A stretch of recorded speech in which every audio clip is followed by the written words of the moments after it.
Hello everyone. Welcome everyone to the channel's Strange Night podcast. Story 1. The Yuba City Five.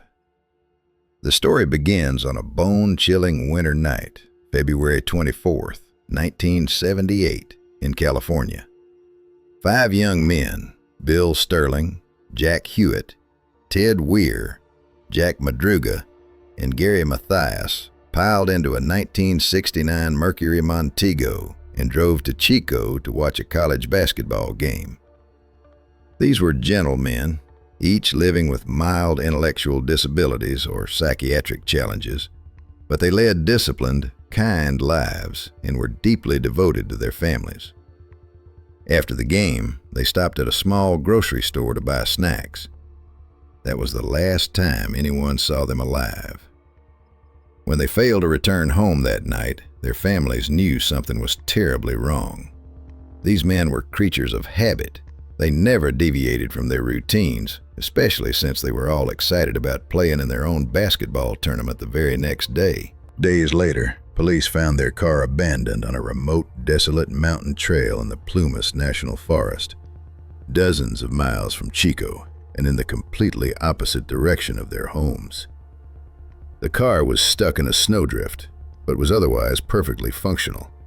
It had plenty of gas, and although the keys were missing, there was no sign of a struggle or an accident. The question that haunted investigators was simple.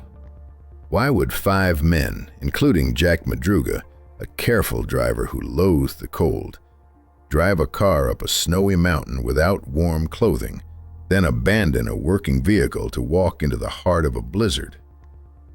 The search was halted by fierce winter storms. It wasn't until June of that year, as the snow began to melt, that the horrific truth began to emerge. 19 miles away from the car, deep in the forest, a group of motorcyclists found a Forest Service trailer. When they stepped inside, they were nearly overcome by the scent of death. On a bed lay the body of Ted Weir. He was wrapped in 8 thick blankets from head to toe. The autopsy revealed a heartbreaking and unbelievable fact. Ted had survived in that trailer for anywhere from 8 to 13 weeks after vanishing. He had died of starvation and frostbite. The horror lies in the details. Inside that very trailer, there was a storage locker filled with enough canned food to feed all 5 men for months. Yet Ted had opened only a few cans. Just outside the door was a large propane tank and heating equipment, but the heater was never turned on. Ted had lain there in the pitch-black, bone-chilling cold of the high mountains, watching himself wither away from 200 pounds to barely 100 without ever making a move to save his own life. Around the trailer, police found the remains of the others. Jack Madruga and Bill Sterling had died of hypothermia miles away. Jack Hewitt was reduced to bones, discovered by his own father. As for Gary Mathias, the only one in the group with schizophrenia who required daily medication, he vanished without a trace. Only his shoes were found inside the trailer, suggesting he had been there with Ted before leaving. But the greatest mystery lies in the testimony of a lone witness, Joseph Shones. That night, Joseph had also gotten his car stuck near where the 5 men abandoned theirs. While lying in his car, suffering from a mild heart attack, he claimed he saw 2 sets of headlights and heard voices, including those of a woman and a baby. When he cried out for help, the lights went out and everything went silent.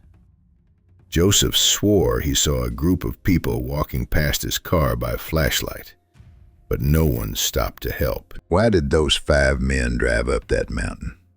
Why did they abandon a working car to walk 19 miles through a blizzard without jackets? And why did Ted Weir accept starvation in the middle of a pantry full of food? Were they running from something malicious in the dark? Or did Gary Mathias, in a state of medicinal withdrawal and panic, lead the group on a journey with no return? The case of the Yuba City Five remains a painful scar in American criminal history. It is more than just a disappearance. It is a testament to how extreme fear can paralyze the human instinct for survival.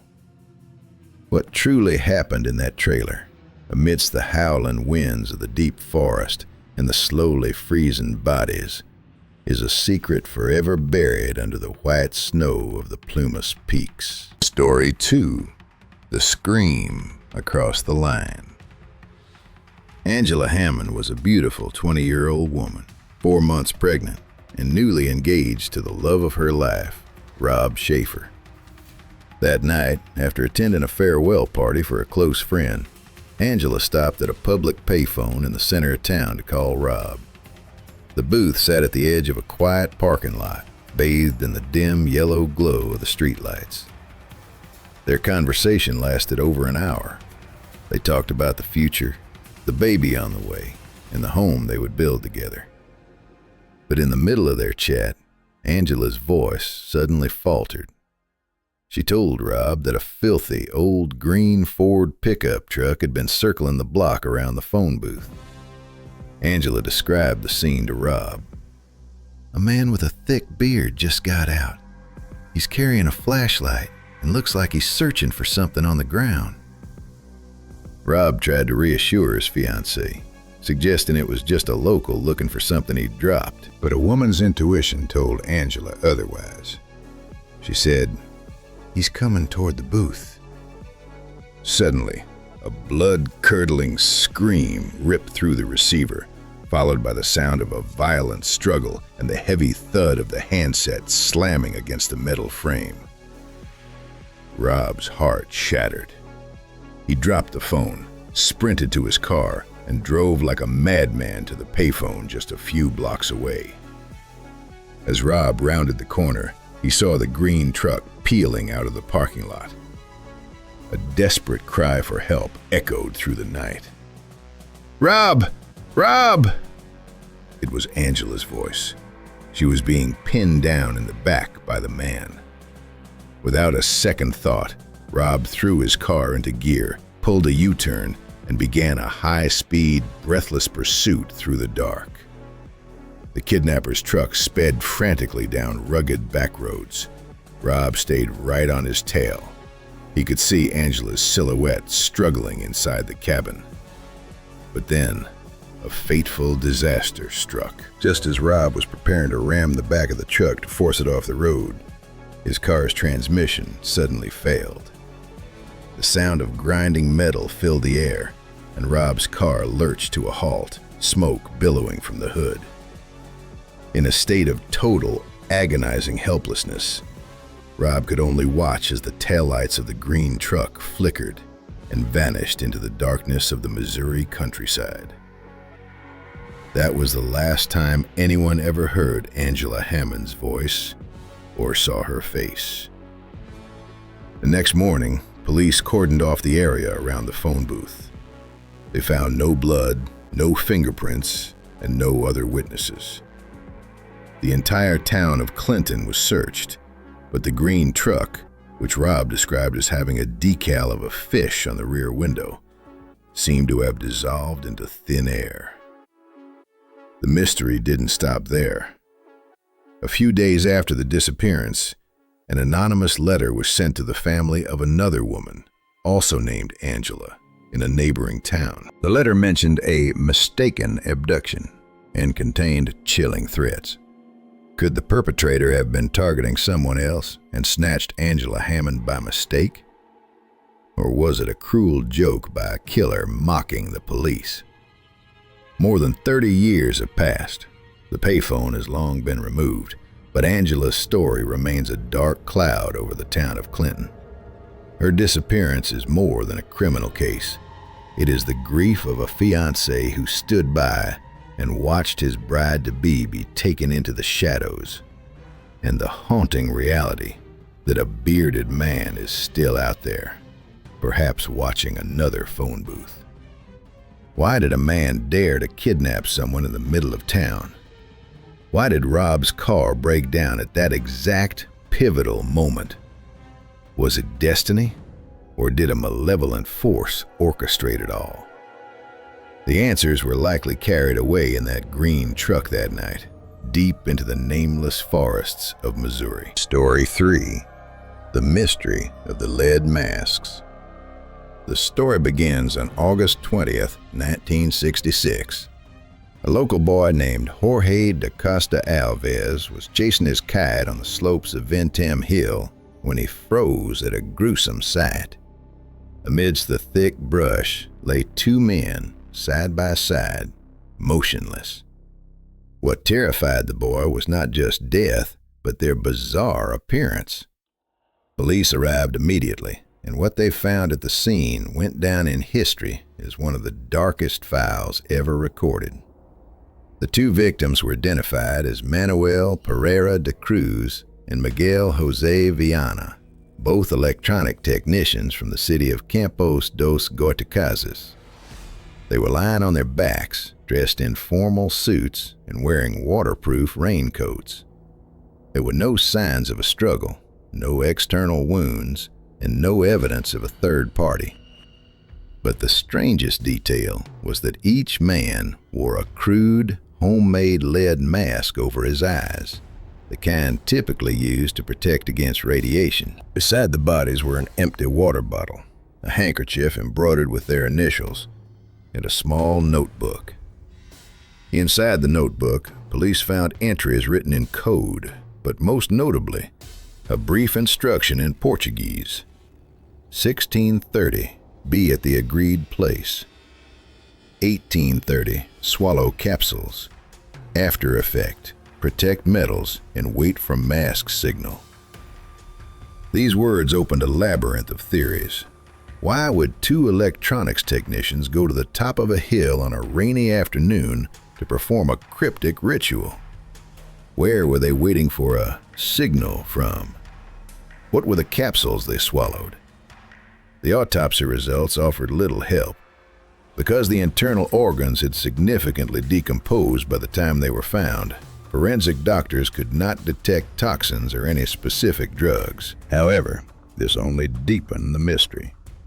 If they weren't poisoned or murdered, what caused two healthy men to draw their last breaths at the exact same moment?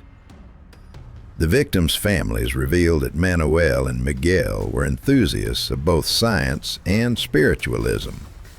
They believed that humans could communicate with extraterrestrial civilizations or spirits from other dimensions through electronic devices. A friend disclosed that the two were trying to perform an experiment to open their inner vision by combining chemicals and spiritual energy. On the night the men were believed to have died, a local woman named Gracinda Barbosa and her children reported seeing a round, glowing orange object hovering directly over Ventim Hill for several minutes before darting away. Did Manuel and Miguel actually receive the signal they had been waiting for, only for the price of that transcendent knowledge to be their lives? Some suggest they were victims of a sophisticated scam, where a killer convinced them to take poison under the guise of a spiritual experiment. But why would the killer have them wear lead masks? And why leave a large sum of money in their pockets instead of stealing it? The lead masks seemed designed to protect the eyes from an intense light source or high-intensity radiation, something they believed would appear when the gateway between two worlds opened. More than half a century has passed, and the lead masks still sit in a police museum as silent evidence. The case was closed with a verdict of undetermined, but the ghosts of Manuel and Miguel remain, reminding us of the dangers when humans reach for the forbidden taboos of the universe. What did they find on that hill? A glorious contact? Salvation? Or simply the cold darkness that followed when they closed their eyes behind those masks of lead? Story 4. The Curse of the Wilderness. The story begins on October 8th, 2009. Bobby Jameson, his wife Sherilyn, and their 6-year-old daughter Madison piled into the family's pickup truck and headed toward the remote Sans Bois Mountains in Oklahoma. Their mission was simple: to look at a plot of land where they hoped to start a quiet new life, far from the troubles haunting them at home. They never returned. 10 days later, their truck was found abandoned by the side of a dirt trail in a desolate, uninhabited area. When police opened the doors, they encountered a scene that was utterly baffling. Inside the vehicle were the couple's wallets, IDs, cell phones, and most notably, a brown paper bag containing $32,000 in cash, a massive sum that no one could account for. But the most heart-wrenching sight was the family's small dog, Maisie, still alive inside the truck, but severely malnourished after 10 days of abandonment. Why would a family leave behind their most valuable possessions, a fortune in cash, and the pet they adored, only to walk into the wilderness without leaving a single trace? As investigators delved into the Jamesons' lives prior to their disappearance, they uncovered bone-chilling details. Security footage from their home recorded the couple loading the truck on the morning of their departure. In the hour-long video, Bobby and Sherilyn moved like ghosts. They paced back and forth in a trance-like state, never speaking a word to one another. At times, they stop and stare into the void for minutes before continuing their task. Inside the house, police found Sherilyn's journals, filled with pages of rage and terror. She claimed their home was haunted by malevolent spirits.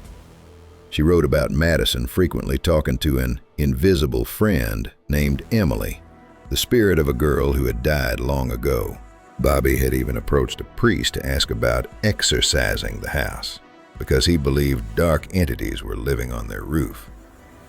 Countless theories emerged. Some believed they were victims of a drug hit because of the $32,000. Others suspected they had wandered into the territory of a local cult or were murdered by Bobby's father, with whom he was involved in a bitter legal feud. But the most terrifying theory was a collective psychological breakdown triggered by supernatural obsession, leading to a tragic family suicide. 4 years later, in November 2013, the truth finally surfaced, but it only served to deepen the fear. Hunters discovered the skeletal remains of the 3 Jameson family members lying side by side, face down in the deep woods, just a few miles from where the truck had been abandoned. Due to the passage of time, forensic experts could not determine the cause of death. There were no signs of gunshot wounds or blunt force trauma. They died as if they had simply laid down and waited for the end. Among the items found in the truck was one final photo taken on Bobby's phone. It was a picture of little Madison. In the photo, the girl is not smiling. Her eyes are filled with a visible, hollow dread, as if she were staring at something horrific standing right behind the person taking the picture. What did the Jameson family truly encounter in the Sans Bois Mountains? Was it a killer of flesh and blood, or the spirits they had been desperately running from all along? The answer likely lies buried forever with them beneath the rotting leaves of Oklahoma, leaving behind a file that sends a cold shiver down the spine of anyone who dares to open it. Story 5. The Valley of the Headless Men. The Nahanni Valley lies deep within the Nahanni National Park Reserve in the Northwest Territories.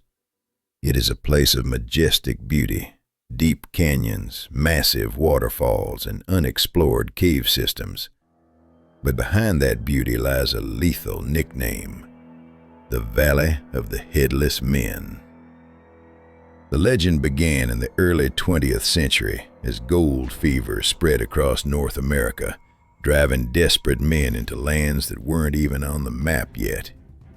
In 1908, two brothers, Willie and Frank McLeod, decided to venture deep into the Nahanni after hearing rumors of gold nuggets the size of beans sitting at the bottom of the creeks.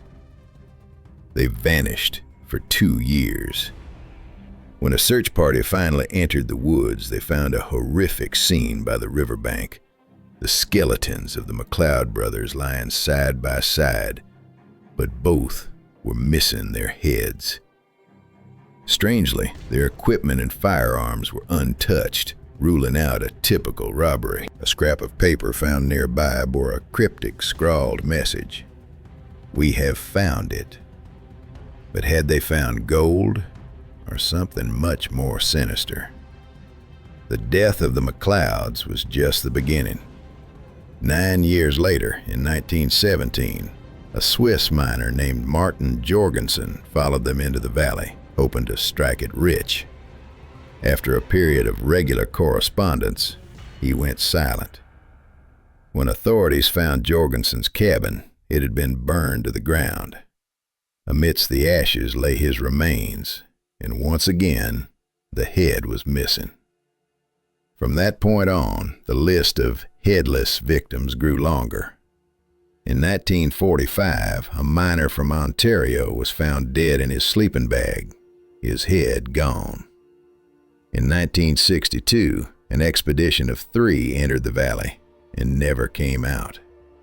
Survivors and local hunters recount hearing blood-curdling screams echoing from the canyons at night and seeing massive dark shadows moving so fast the human eye could barely track them. The indigenous Dene people have passed down legends of the Naha tribe, a group of fierce giant warriors who once inhabited the valley.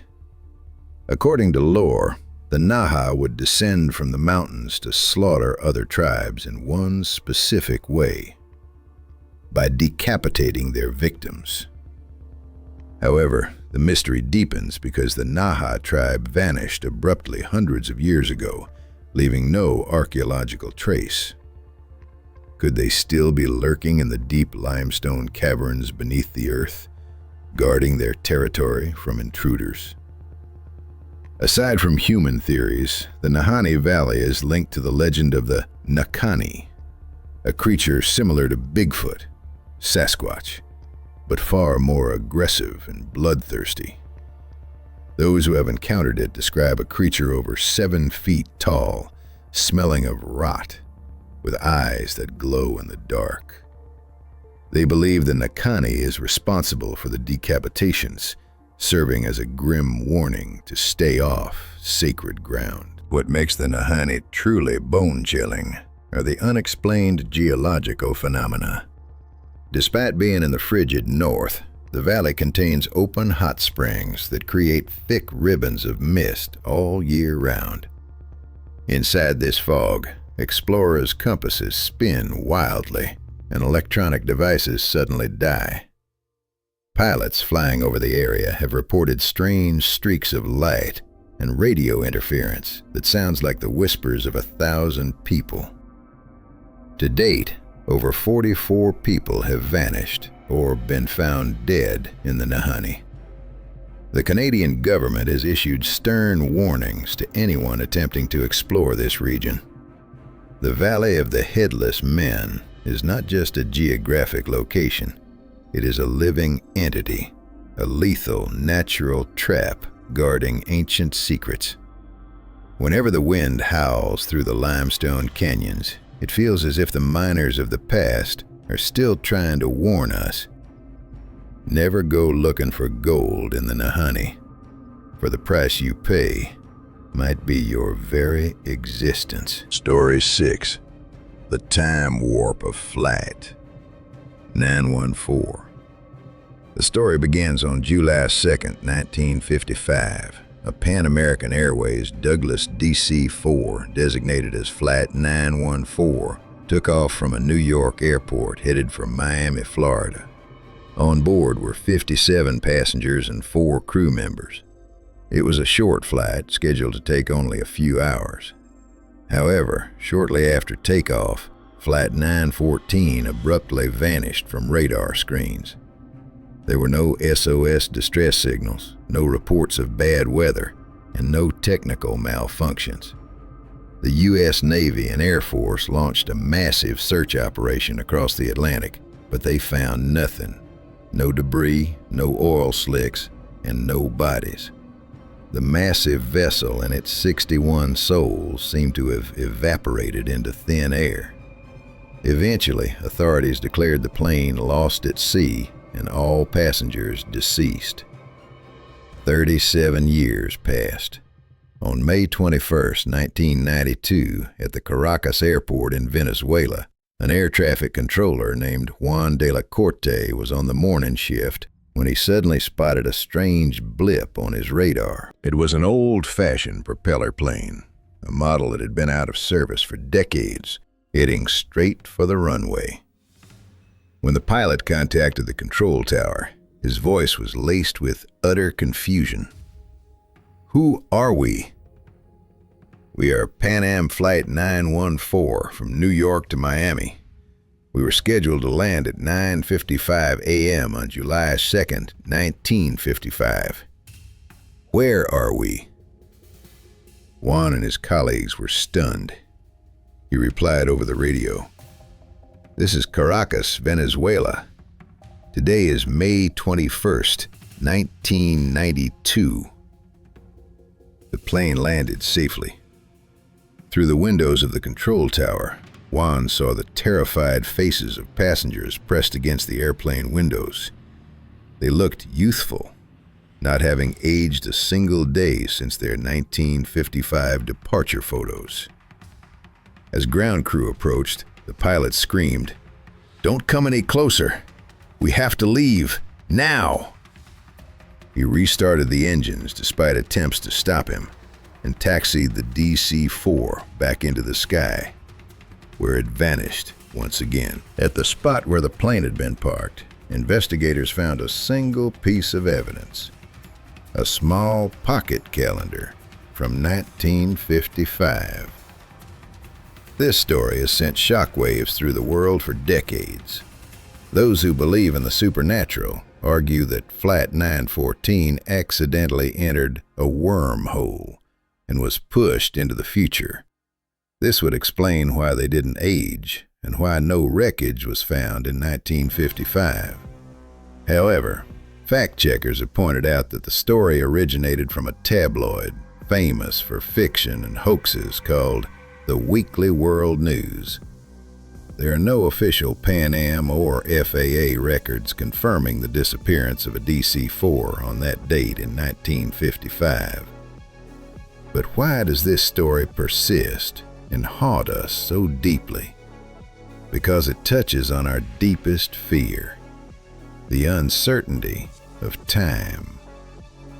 There are other aviation disappearances that are hauntingly real, like MH370 or the vanishing of Amelia Earhart. Is it possible that there are dead zones in our skies where, once entered, the clock stops forever?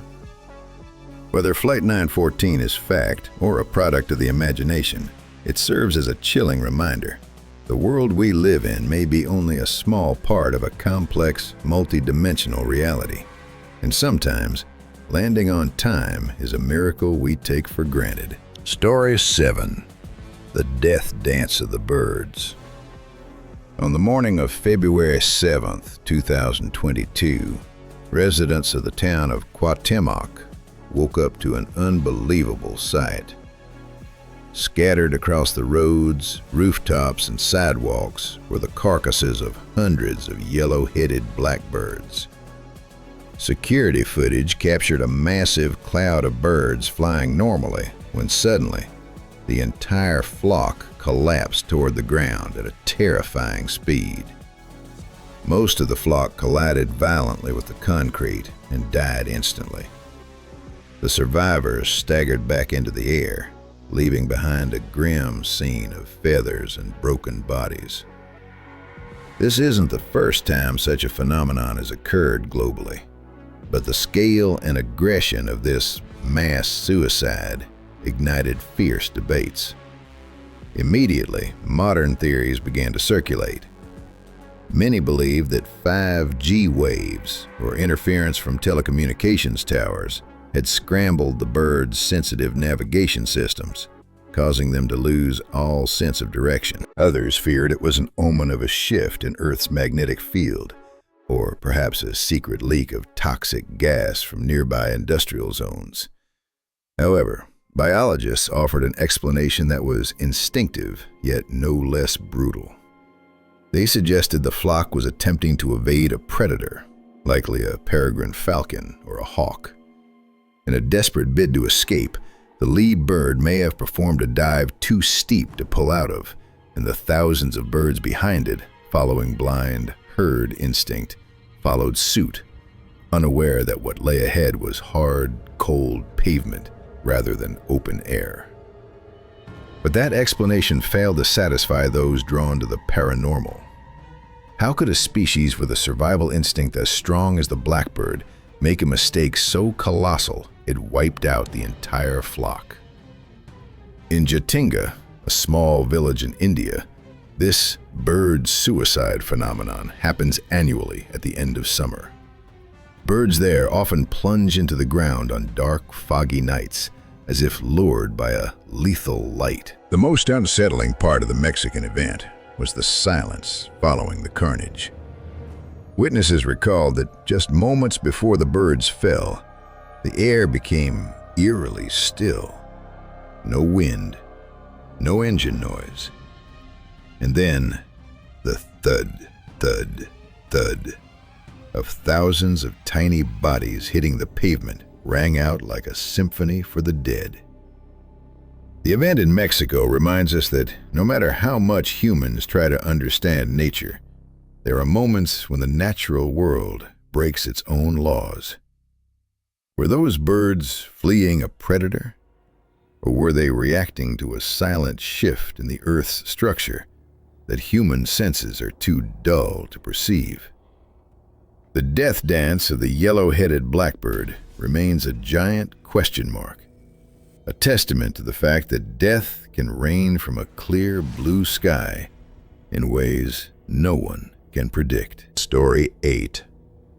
The Mystery of the Blue Villa.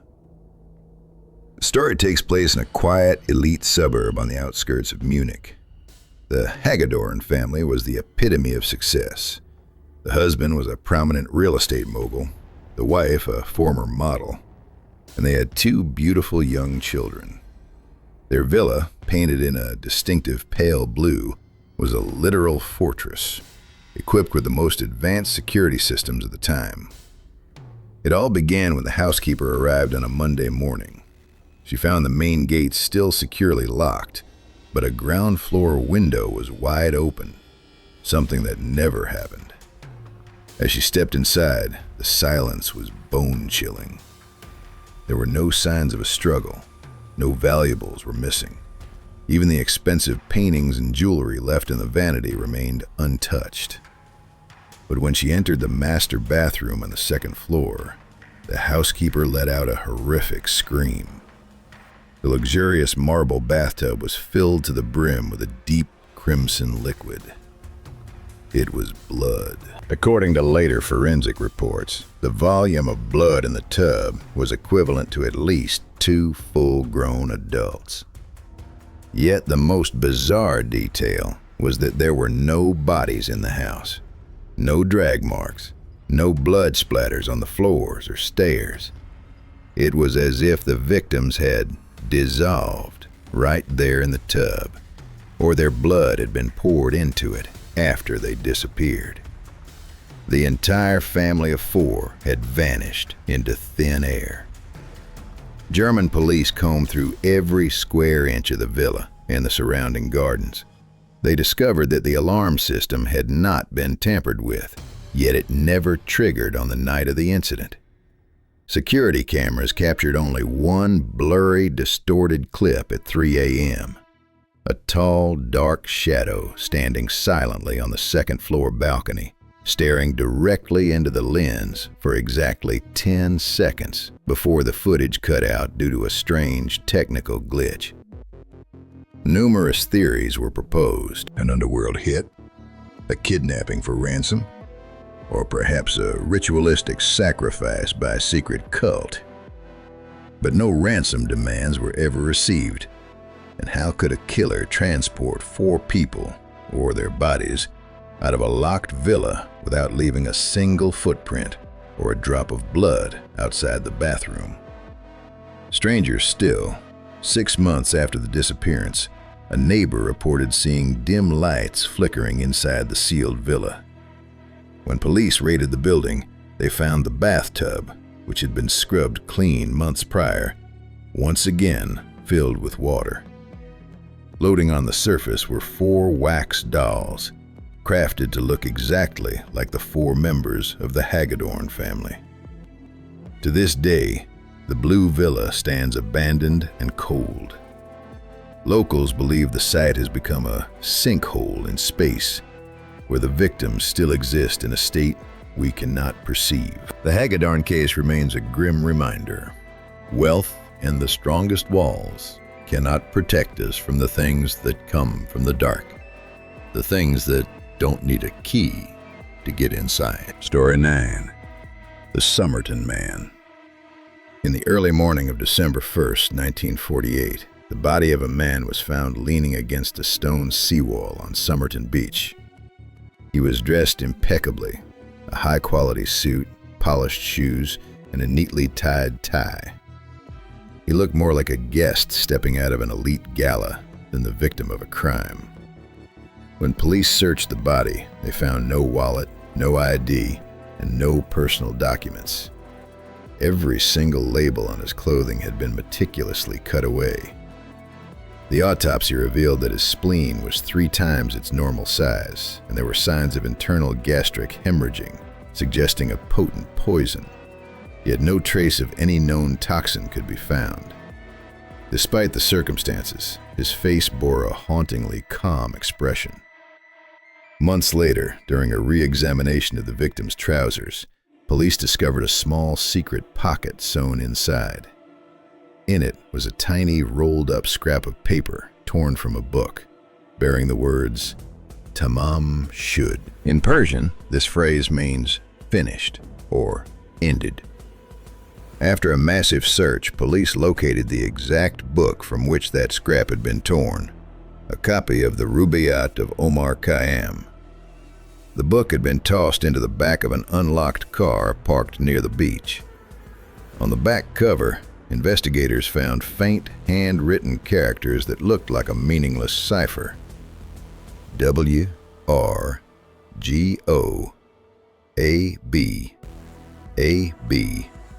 DMLIAO IW TBIM TSAM STB. To this day, the most brilliant military minds and cryptographers have been unable to crack this code.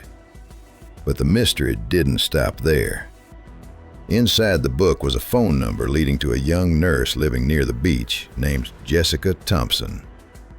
When shown a plaster cast of the dead man's face, Jessica nearly fainted in horror, but she swore she had never met him. However, her son was later found to share extremely rare anatomical features identical to the Somerton Man. Was he a Soviet spy, liquidated during the early Cold War? Or was he a former lover returning for answers, only to be rejected and choose a silent end? In 2022, thanks to breakthroughs in DNA technology, scientists announced his potential identity: Carl Webb, an electrical engineer from Melbourne. However, why an ordinary engineer possessed secret codes, cut the labels from his clothes, and died mysteriously with a scrap of paper saying, "Ended," remains an absolute mystery. The Somerton Man is more than just an unidentified corpse. He is a symbol of the secrets people are willing to take to their graves. His existence is like the very note he carried, a predetermined end, but the journey leading to it is a labyrinth with no exit. Story 10. The Doctor of Death. On the evening of January 26, 1948, just before closing time, a man wearing an armband labeled Ministry of Health walked into the Teikoku Bank branch in Tokyo. He introduced himself as Dr. Yamaguchi, an epidemiologist sent to prevent a dysentery outbreak that was supposedly threatening the neighborhood. With a calm and professional demeanor, this doctor announced that a bank employee had been infected and that all 16 people present, staff and their families, needed to take a preventative medicine immediately. He produced a glass vial and meticulously instructed them on how to consume it. Pour the medicine onto your tongue, avoiding contact with your teeth as it can damage the enamel. Out of fear of the disease and absolute faith in medical authorities, the 16 victims lined up and obediently swallowed the liquid they believed would save them.